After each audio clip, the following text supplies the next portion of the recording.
hadi mwisho wa mwezi wa 5 2016 jumla ya watu waliougua ugonjwa wa kipindupindu ni 21,634, na hadi mwezi huo wa 5 katika kipindi hicho cha miezi 9 Watanzania 338 wamefariki kutokana na ugonjwa wa kipindupindu.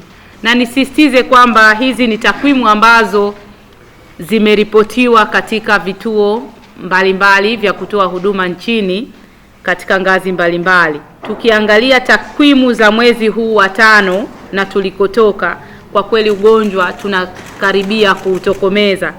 Sasa hivi tuna wagonjwa wapya kwa mwezi wa 5 512, tukilinganisha na mwezi Januari tulikuwa na wagonjwa 2331, mwezi wa pili 2016 tulikuwa na wagonjwa 1855, mwezi wa 3 tulikuwa na wagonjwa 2946, mwezi wa 4 tulikuwa na wagonjwa 1024.